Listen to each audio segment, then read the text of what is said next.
ಮತ್ಸ್ಯರೂಪಿಯಾದ ಪರಮಾತ್ಮನ ಒಂದು ಸುಂದರ ಚಿತ್ರಣವನ್ನು ನೀಡ್ತಾ ಇದ್ದಾರೆ.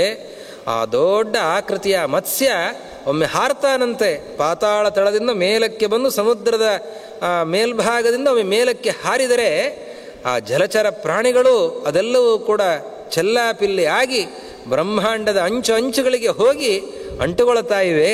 ಆ ರೀತಿಯಲ್ಲಿ ವಿಹರಿಸ್ತಾ ಇದ್ದಾನೆ ಆ ಮತ್ಸ್ಯರೂಪಿಯಾದ ಪರಮಾತ್ಮ. ಆ ಪ್ರಳಯೋದಧಿಯಲ್ಲಿ ಸಂಚಾರ ಮಾಡ್ತಾನೆ ಪರಮಾತ್ಮ. ವೈವಸ್ವತ ಮನುವಿಗೆ ಉಪದೇಶಗಳನ್ನು ಮಾಡಿದ್ದಾನೆ. ಅವತ್ತೇನು ವೇದೋಪದೇಶಗಳನ್ನು ಮಾಡಿದ್ದಾನೆ, ಏನೆಲ್ಲ ಪುರಾಣಗಳನ್ನು ಹೇಳಿದ್ದಾನೆ, ಏನೆಲ್ಲ ಧರ್ಮ ಸಂಹಿತೆಯನ್ನು ಉಪದೇಶಿಸಿದ್ದಾನೆ ಆ ಮತ್ಸ್ಯರೂಪಿಯಾದ ಪರಮಾತ್ಮ. ಅವನ ಆ ವಾಣಿ, ಅವನ ಧ್ವನಿ ಏನು ಹೊರಹೊಮ್ಮಿದೆ, ಆ ಧ್ವನಿ ನಮ್ಮ ಅಮಂಗಲವನ್ನೆಲ್ಲವನ್ನೂ ಕೂಡ ದೂರ ಮಾಡಲಿ ಅನ್ನುವ ಒಂದು ಸುಂದರವಾದ ಪ್ರಾರ್ಥನೆ. ಧ್ವನಿ ಅಪಹರತಾತ್ ಅಶ್ರಿಯಂ ವಹ ಶ್ರುತೀನಾಂ ಅಂತನ್ನುವ ಒಂದು ಸುಂದರವಾದ ಪ್ರಾರ್ಥನೆಯಿಂದ ಈ ಪುರಾಣ ಆರಂಭ ಆಗ್ತಾ ಇದೆ. ಆರಂಭದಲ್ಲಿ ಬರುವ ವಿಷಯವನ್ನು ಹೇಳೋದಕ್ಕಿಂತ ಕೊನೆಯಲ್ಲಿ, ಮತ್ಸ್ಯಪುರಾಣದಲ್ಲಿ ಕೊನೆಯಲ್ಲಿ ಬರುವಂತಹ ವಿಷಯವನ್ನು ಹೇಳಿ ಮತ್ತೆ ಆರಂಭವನ್ನು ತಿಳಿಸ್ತೇನೆ. ಪುರಾಣವನ್ನು ಹೇಗೆ ಶ್ರವಣ ಮಾಡಬೇಕು, ಭಾಗವತದಲ್ಲಿ ಭಾಗವತ ಅದಕ್ಕೆ ಪದ್ಮಪುರಾಣ ಪುರಾಣ ಮಹಿಮೆಯನ್ನು ಹೇಳುತ್ತೆ, ಹೇಗೆ ಯಾವ ಸಂದರ್ಭದಲ್ಲಿ ಶ್ರವಣ ಮಾಡಬೇಕು, ಹೇಗೆ ಶ್ರವಣ ಮಾಡಬೇಕು ಅಂತ. ಹಾಗೆ ಮತ್ಸ್ಯಪುರಾಣವೇ ಆ ಪುರಾಣದ ಶ್ರವಣದ ವಿಧಿಯನ್ನು ಹೇಳ್ತಾ ಇದೆ. ಯಾವಾಗ ಪುರಾಣ ಶ್ರವಣವನ್ನು ಮಾಡಬೇಕು, ಹೇಗೆ ಶ್ರವಣವನ್ನು ಮಾಡಬೇಕು, ಅದರ ಫಲ ಏನು, ಅದನ್ನೆಲ್ಲವನ್ನು ಕೂಡ ಹೇಳುತ್ತದೆ. ಅದನ್ನು ನಾವು ಮೊದಲು ಚಿಂತನೆ ಮಾಡಿದರೆ ನಾವು ಆ ಕ್ರಮದಲ್ಲಿ ಶ್ರವಣಾದಿಗಳನ್ನು ಮಾಡುವಾಗ ನಮಗೆ ವಿಶೇಷ ಫಲಪ್ರಾಪ್ತಿಯಾಗ್ತದೆ ಅನ್ನುವ ದೃಷ್ಟಿಯಿಂದ ಅದರ ಅನುಸಂಧಾನಕ್ಕೋಸ್ಕರ ಮೊದಲಿಗೆ ಕೊನೆಯ ಅಧ್ಯಾಯವನ್ನು ಹೇಳಿ ನಂತರದಲ್ಲಿ ಆರಂಭದ ವಿಷಯಕ್ಕೆ ಬರೋಣ. ಯಾವ ರೀತಿಯಲ್ಲಿ ಮತ್ಸ್ಯಪುರಾಣದ ಶ್ರವಣವನ್ನು ಮಾಡಬೇಕು ಅಂತಂದರೆ, ಶ್ರದ್ಧಾಭಕ್ತಿಯಿಂದ ಕೂಡಿದವರಾಗಿ ಮತ್ಸ್ಯಪುರಾಣವನ್ನು ಶ್ರವಣ ಮಾಡಬೇಕು. ಮುಖ್ಯವಾಗಿ ಬೇಕಾಗಿರುವಂಥದ್ದು ಶ್ರದ್ಧೆ.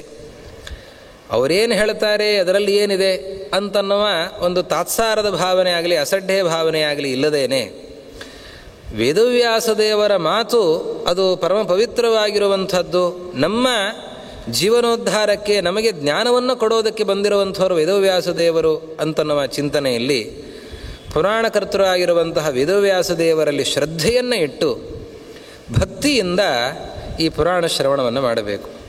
ನಾಣ್ಯ ಕಾರ್ಯೇಶು ಲಾಲಸಾಹ, ಪುರಾಣ ಶ್ರವಣವನ್ನು ಮಾಡುವಾಗ ಬೇರೆ ವ್ಯಾಪಾರಗಳು ಇರಬಾರದು ಅಂತ, ಬೇರೆ ಆಲೋಚನೆಗಳು, ಬೇರೆ ಕೆಲಸಗಳು ಅದನ್ನು ಯಾವುದನ್ನು ಕೂಡ ಮಾಡದೇನೆ ಪುರಾಣವನ್ನು ಶ್ರದ್ಧೆಯಿಂದ ಶ್ರವಣ ಮಾಡಬೇಕು. ವಾಗ್ಯತಾಃ ಶುಚಯಃ ಅವ್ಯಗ್ರಾಹ ಶ್ರೋತಾರಃ ಪುಣ್ಯಭಾಗಿನಃ. ವಾಗ್ಯತಾಃ ಅಂತ ಮಧ್ಯ ಮಧ್ಯದಲ್ಲಿ ಆ ಕಡೆ ಈ ಕಡೆ ಮಾತಾಡೋದು ಅದು ಯಾವುದನ್ನು ಕೂಡ ಮಾಡಬಾರ್ದು. ಅತ್ಯಂತ ಪರಿಶುದ್ಧರಾಗಿ ಶುದ್ಧರಾಗಿ ವ್ಯಗ್ರವಾದ ಮನಸ್ಸಿಲ್ಲದೇನೆ ಶ್ರವಣವನ್ನು ಮಾಡಬೇಕು. ಪುರಾಣಂಯೇ ಚ ಸಂಪೂಜ್ಯ ತಾಂಬೂಲಾದ್ಯೈರುಪಾಯನೈಃ ಶೃಣ್ವಂತಿ ಚ ಕಥಾಂ ಭಕ್ತ್ಯಾ ದರಿದ್ರಸ್ಯುರ್ನ ಸಂಶಯಃ. ಯಾರು ಪುರಾಣವನ್ನು ಪೂಜಿಸಿ, ಗ್ರಂಥವನ್ನು ವೇದವ್ಯಾಸದೇವರನ್ನು, ವೇದವ್ಯಾಸದೇವರ ಪ್ರತೀಕವಾಗಿರುವಂತಹ ಪುರಾಣವನ್ನು ಪೂಜಿಸಿ, ಅನೇಕ ಷೋಡಶೋಪಚಾರಗಳಿಂದ ಪೂಜಿಸಿ ಶ್ರವಣವನ್ನು ಮಾಡ್ತಾ ಇದ್ದಾರೆ, ಅವರ ದಾರಿದ್ರ್ಯ ಪರಿಹಾರ ಆಗ್ತಾ ಇದೆ. ಕಥಾಯಾಂ ಕೀರ್ತ್ಯಮಾನಾಯಾಂ ಯೇ ಗಚ್ಚಂತ್ಯನ್ಯತೋ ನರಾಃ ಭೋಗಾಂತರೇ ಪ್ರಣಶ್ಯಂತಿ ತೇಷಾಂ ದಾರಾಶ್ಚ ಸಂಪದಃ. ಕಥೆ ನಡೀತಿರುವಾಗ ಅನಾಸಕ್ತಿಯಿಂದ ಹೊರಟು ಹೋದರೆ, ಅದನ್ನು ಕೇಳದೆ ಹೋದರೆ, ಆವಾಗ ಈ ಪುರಾಣದಲ್ಲಿ ಅಸಡ್ಡೆಯನ್ನು ಮಾಡಿದ್ದರ ಫಲವಾಗಿ ಅವರ ಬೇರೆ ಸಂಪತ್ತು ಅದೆಲ್ಲವೂ ಕೂಡ ನಾಶವನ್ನು ಹೊಂದುತ್ತದೆ. ಪತ್ನಿ ಪುತ್ರಾದಿ ಸಂಪತ್ತು ನಾಶವನ್ನು ಹೊಂದುತ್ತದೆ. ಇನ್ನು ನಿಯಮಗಳನ್ನು ಕೆಲವೊಂದನ್ನೆಲ್ಲ ಹೇಳ್ತಾರೆ. ಸೋಷ್ಣೀಶ ಮಸ್ತಕಾಯೇ ಚ ಕಥಾಂ ಶೃಣ್ವಂತಿ ಪಾವನೀಂ ತೇ ಬಲಾಕಾಃ ಪ್ರಜಾಯಂತೆ ಪಾಪಿನೋ ಮನುಜಾಧಮಾಃ. ಯಾರು ಪುರಾಣ ನಡೀತಿರುವಾಗ ತಮ್ಮ ವೈಭವಕ್ಕೋಸ್ಕರ ತಾವು ಅನೇಕ ರೀತಿಯ ಉಡುಗೆ ತೊಡುಗೆಗಳನ್ನು ತೊಟ್ಟು ತಲೆ ಮೇಲೆ ಕಿರೀಟದ ರೀತಿಯಲ್ಲಿ ಆಭರಣಗಳನ್ನು ತೊಟ್ಟು ಯಾರು ಶ್ರವಣವನ್ನು ಮಾಡುತ್ತಾರೆ ಅವರು ಬಲಾಕ ಪಕ್ಷಿಯಾಗಿ ಹುಟ್ಟುತ್ತಾರೆ. ಕೇಳುವಾಗ ತಾಂಬೂಲ ಚರವಣವನ್ನು ಮಾಡ್ತಾ ಯಾರು ಪುರಾಣ ಶ್ರವಣನ ಮಾಡುತ್ತಾರೆ ಅವರಿಗೆ ಅನಿಷ್ಟ ಆಗ್ತಾ ಇದೆ, ಯಮಕಿಂಕರರಿಂದ ಪೀಡೆ ಅವರಿಗೆ ಉಂಟಾಗ್ತಾ ಇದೆ. ಯಾರು ಪುರಾಣವನ್ನು ಹೇಳುವವರಿಗಿಂತ ಎತ್ತರದ ಆಸನದಲ್ಲಿ ಕುಳಿತು ಅಹಂಕಾರದಲ್ಲಿ ಪುರಾಣವನ್ನು ಕೇಳ್ತಾ ಇದ್ದಾರೆ ಅವರು ನರಕ ಭಾಗಿಗಳಾಗ್ತಾ ಇದ್ದಾರೆ. ಹೀಗೆ ಅನೇಕ ರೀತಿಯ ನಿಯಮಗಳನ್ನು ಹೇಳ್ತಾ ಇದ್ದಾರೆ. ಕದಾಚಿದಪಿ ಯೇ ಪುಣ್ಯಾನ್ನ ಶೃಣ್ವಂತೆ ಕಥಾನ್ನರಾಹ ತೇ ಭುಕ್ತ ನರಕಾನ್ ಘೋರಾನ್ ಭವಂತಿ ವನಸೂಕರಾಹ. ಯಾರು ಇಂತಹ ಪವಿತ್ರವಾಗಿರುವಂತಹ ಪುರಾಣವನ್ನು ಕೇಳೋದಿಲ್ಲ ಅವರು ನರಕ ಭಾಗಿಗಳಾಗ್ತಾ ಇದ್ದಾರೆ. ಮತ್ತು ಭೂಮಿಗೆ ಬಂದಾಗ ಕಾಡಿನಲ್ಲಿ ಹಂದಿಗಳಾಗಿ ಅವರು ಹುಟ್ಟುತ್ತಾ ಇದ್ದಾರೆ. ಹೀಗೆ ಅನೇಕ ಅನಿಷ್ಟಗಳು ಕೂಡ ಇವೆ. ಕಥಾಯಾಂ ಕೀರ್ತ್ಯಮಾನಾಯಾಂ ವಿಘ್ನಂ ಕುರುವಂತಿ ಯೇ ಶಠಾಃ ಕೋಟ್ಯಬ್ದಂ ನರಕಾನ್ ಭುಕ್ತ್ವಾ ಭವಂತಿ ಗ್ರಾಮಸೂಕರಾಃ. ಕಥೆ ನಡೀತಿರುವಾಗ ಯಾರು ಮಧ್ಯದಲ್ಲಿ ತೊಂದರೆಗಳನ್ನು ನೀಡುತ್ತಾ ಇದ್ದಾರೆ, ಉನ್ಮತ್ತತನದ ವ್ಯವಹಾರಗಳನ್ನು ಮಾಡುತ್ತಾ ಇದ್ದಾರೆ, ಅವರು ಕೋಟಿ ವರ್ಷ ಪರ್ಯಂತ ಅವರು ನರಕಗಳನ್ನು ಅನುಭವಿಸ್ತಾ ಇದ್ದಾರೆ. ನಂತರದಲ್ಲಿ ಗ್ರಾಮಸೂಕರರಾಗಿ ಹುಟ್ಟುತ್ತಾ ಇದ್ದಾರೆ. ಹೀಗೆ ಅನೇಕ ಅನಿಷ್ಟಗಳನ್ನೂ ಕೂಡ ಹೇಳಿ ಯಾವ ರೀತಿಯಲ್ಲಿ ಇರಬಾರದು ಅಂತನ್ನೋದನ್ನು ಹೇಳಿ ಆಸನಾರ್ಥಂ ಪ್ರಯಚ್ಛಂತಿ ಪುರಾಣಜ್ಞಸ್ಯ ಯೇ ನರಾಹ ಕಂಬಲಾಜಿನವಾಸಾಂಸಿ ಮಂಚಂ ಫಲಕಮೇವ ಚ. ಯಾರು ಈ ಪುರಾಣಗಳನ್ನು ತಿಳಿದ ಯೋಗ್ಯರಾದಂತಹ ವ್ಯಕ್ತಿಗಳಿಗೆ ಯೋಗ್ಯವಾದ ವಸ್ತುಗಳನ್ನು ಕಂಬಳಿಯನ್ನು ಕೃಷ್ಣಾಜಿನವನ್ನು ವಸ್ತ್ರಗಳನ್ನು ಅದೇ ರೀತಿಯಲ್ಲಿ ಮಂಚವನ್ನು ಇಂಥದ್ದನ್ನು ದಾನ ನೀಡುತ್ತಾ ಇದ್ದಾರೆ ಅವರು ಸ್ವರ್ಗಲೋಕವನ್ನು ಹೊಂದಿ ಅಲ್ಲಿ ಅನೇಕ ಭೋಗಗಳನ್ನು ಅನುಭವಿಸಿ ನಂತರದಲ್ಲಿ ಬ್ರಹ್ಮಾದಿಲೋಕೇಶು ಪದಂ ಯಾಂತಿ ನಿರಾಮಯಂ. ಬ್ರಹ್ಮಲೋಕದಲ್ಲಿ ಅವರು ವೈಭವದಿಂದ ಇರುತ್ತಾರೆ ಅಂತ.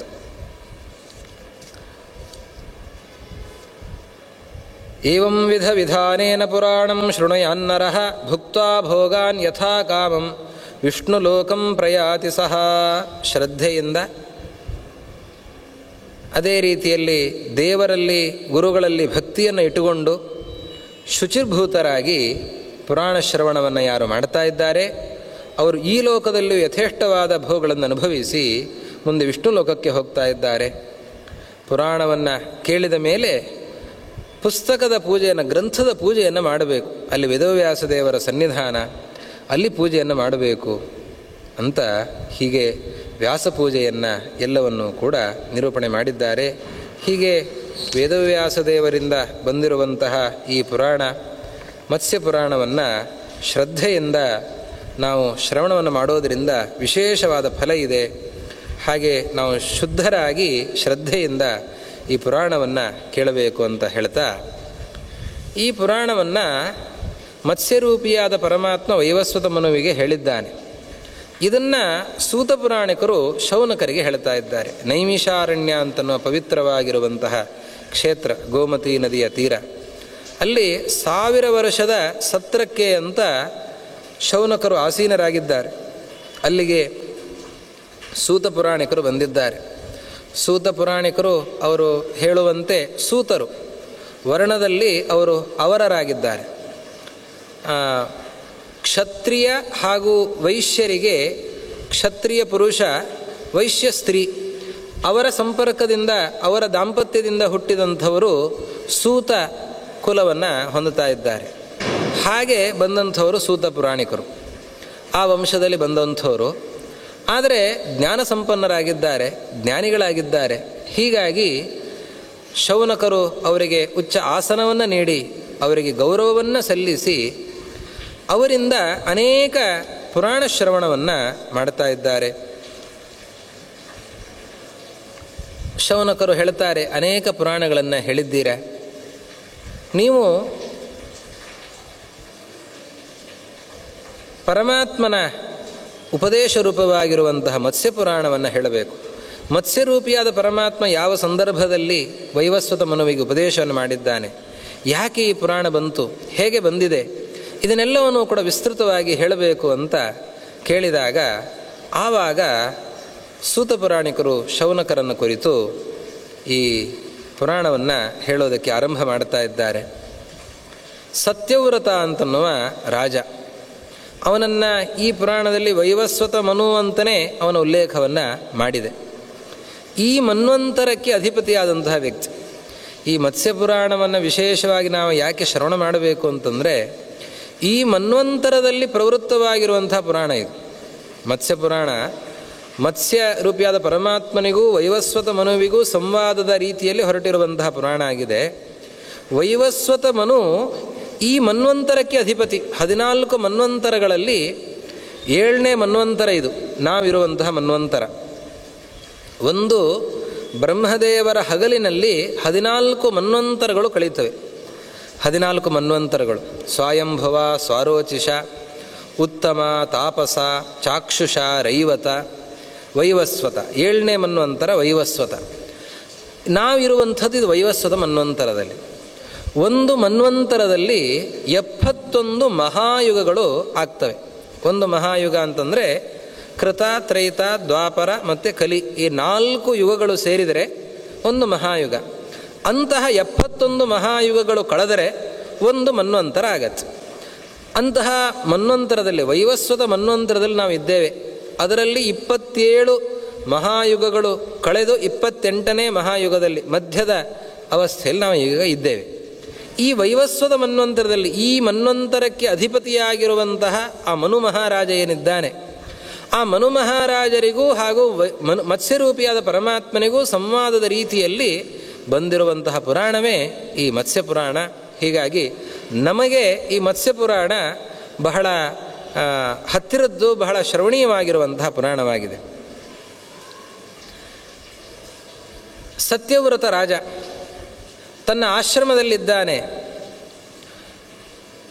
ಆಶ್ರಮದ ತೀರದಲ್ಲೇ ನದಿ. ತಾನು ಅನುಷ್ಠಾನವನ್ನು ಮಾಡ್ತಾ ಇದ್ದಾನೆ. ಕದಾಚಿತ್ ಆಶ್ರಮೇ ತಸ್ಯ ಕುರುವತಃ ಪಿತೃತರ್ಪಣಂ ಪಪಾತ ಪಾಣ್ಯೋರುಪರಿ ಶಫರಿ ಜಲಸಂಯುತ. ಒಂದು ಬಾರಿ ಅವನು ಪಿತೃತರ್ಪಣವನ್ನು ಮಾಡ್ತಾ ಇದ್ದಾನೆ. ಪಿತೃತರ್ಪಣವನ್ನು ಮಾಡುವಾಗ ಆ ತರ್ಪಣಕ್ಕೆ ಅಂತ ಹೀಗೆ ಬೊಗಸೆಯನ್ನು ಹೀಗೆ ಒಡ್ಡಿದಾಗ ಆವಾಗೊಂದು ಮೀನು ಹಾರಿ ಬಂದಿದೆ. ನೀರಿನ ಜೊತೆಯಲ್ಲಿ ಮೀನು ಕೂಡ ಬಂದಿದೆ. ಅಯ್ಯೋ, ಮೀನು ಬಂತು ಅಂತ ಹೇಳಿ ಅದನ್ನು ನೋಡಿದಾಗ ಅವನಿಗೆ ಒಂದು ಕರುಣೆ ಉಂಟಾಗಿದೆ. ಅಯ್ಯೋ, ಮೀನು ಇಲ್ಲಿ ತುಂಬ ಕ್ಲೇಶವನ್ನು ಅನುಭವಿಸುತ್ತೆ ಅಂತ ಆಲೋಚನೆ ಮಾಡಿ ಅವನು ಕರುಣೆಯಿಂದ ಅದನ್ನು ಕಮಂಡಲುವಿನೊಳಗೆ ಹಾಕ್ಕೊಂಡಿದ್ದಾನಂತೆ. ಕಮಂಡಲುವಿನೊಳಗೆ ಹಾಕ್ಕೊಂಡಿದ್ದಾನೆ. ಒಂದು ದಿವಸ ಕಳೀತಾ ಇದೆ. ದಿವಸ ಕಳೀತಾ ಇದ್ದಂತೆ ಕಮಂಡಲು ತುಂಬ ಹೋಗಿದೆ. ಆ ಮೀನು ಬೆಳೆದು ಬಿಟ್ಟಿದೆ. ಅದು ಒಮ್ಮೆಲೆ 16 ಅಂಗುಲದಷ್ಟು ಬೆಳೆದು ಬಿಟ್ಟಿದೆ. ಒಂದು ಪುಟ್ಟ ಮೀನದು, ಅದು 16 ಅಂಗುಲದಷ್ಟು ಬೆಳೆದು ಬಿಟ್ಟಿದೆ. ಇದು ಬೆಳೆದು ಹೋಗಿದೆ, ಇದಕ್ಕೆ ಕಮಂಡಲು ಸಾಕಾಗ್ತಾ ಇಲ್ಲ ಅಂತ ಆಲೋಚನೆ ಮಾಡಿ ಅದನ್ನು ಕಮಂಡಲುವಿನಿಂದ ತೆಗೆದು ಅದನ್ನು ದೊಡ್ಡ ಕೊಡಕ್ಕೆ ಹಾಕಿದ್ದಾನೆ. ದೊಡ್ಡ ಪಾತ್ರೆಗೆ ಹಾಕಿದ್ದಾನೆ. ಅಲ್ಲಿಗೆ ಹಾಕಿದ್ದಾನೆ. ಹಾಕಿ ಅಲ್ಲಿ ಒಂದು ಹಗಲು ಕಳೀತಾ ಇದ್ದ ಹಾಗೆ ಅಲ್ಲಿ 3 ಮೊಳದಷ್ಟು ಬೆಳೆದು ಬಿಟ್ಟಿದೆ ಅಂತ. ಓ, ಇದು ಜಾಗ ಸರಿ ಆಗಲ್ಲ ಇದಕ್ಕೆ ಅಂತ ಆಲೋಚನೆ ಮಾಡಿ ಅದರಿಂದ ಎತ್ತಿ ಆ ಮೀನನ್ನು ಬಾವಿಗೆ ಹಾಕಿದ್ದಾನೆ. ಬಾವಿಗೆ ಹಾಕಿದರೆ ಅದು ಬಾವಿಯಲ್ಲಿ ಹಾಕಿದ್ದೇ ತಡ, ಒಂದೇ ದಿವಸಕ್ಕೆ ಅದು 1 ಯೋಜನದಷ್ಟು ಬೆಳೆದು ಹೋಯ್ತಂತ. ಬಾವಿಯಲ್ಲಿ ಉಸಿರಾಡಿಸಲಿಕ್ಕೂ ಜಾಗ ಇಲ್ಲ ಅದಕ್ಕೆ. ಆ ಮೀನನ್ನು ತಗೊಂಡು ಹೋಗಿ ಸರೋವರಕ್ಕೆ ಹಾಕಿದ್ದಾನೆ. ಸರೋವರ ತುಂಬಿ ಹೋಗಿದೆ. ಅಲ್ಲಿ ಗಂಗೆಗೆ ಹಾಕ್ತಾ ಇದ್ದಾನೆ. ಗಂಗೆಯಲ್ಲಿಯೂ ಕೂಡ ತುಂಬಿ ಹೋಯಿತು. ಗಂಗಾ ನದಿಯೂ ಕೂಡ ತುಂಬಿ ಹೋಗಿದೆ. ಅಲ್ಲಿ ಸಮುದ್ರಕ್ಕೆ ಒಯ್ದು ಹಾಕ್ತಾ ಇದ್ದಾನೆ. ಸಮುದ್ರಕ್ಕೆ ಹಾಕ್ತಿರುವಾಗ ಯೋಜನಾಯುತ ವಿಂಶತ್ಯ ಅಂತ ಹೇಳ್ತಾ ಇದ್ದಾರೆ. ಎಷ್ಟು ದೊಡ್ಡದಾಯ್ತಾ ಮೀನು ಅಂತಂದರೆ, ಅಯುತ ಅಂತಂದರೆ 10,000, ವಿಂಶತಿ ಗುಣಿಸ 10,000 ಗುಣಿಸು 20 ಅಂದರೆ 2 ಲಕ್ಷ ಯೋಜನ ವಿಸ್ತೃತವಾಯ್ತಂತ. 1 ಯೋಜನ ಅಂತಂದರೆ ಸಾಧಾರಣ 12 ಕಿಲೋಮೀಟರ್. 2 ಲಕ್ಷ ಗುಣಿಸು 12 ಅಷ್ಟು ಕಿಲೋಮೀಟರ್ನಷ್ಟು 2 ಲಕ್ಷ ಯೋಜನದಷ್ಟು ವಿಸ್ತೀರ್ಣವಾಗಿ ಬಿಟ್ಟಿದೆ ಆ ಮೀನು.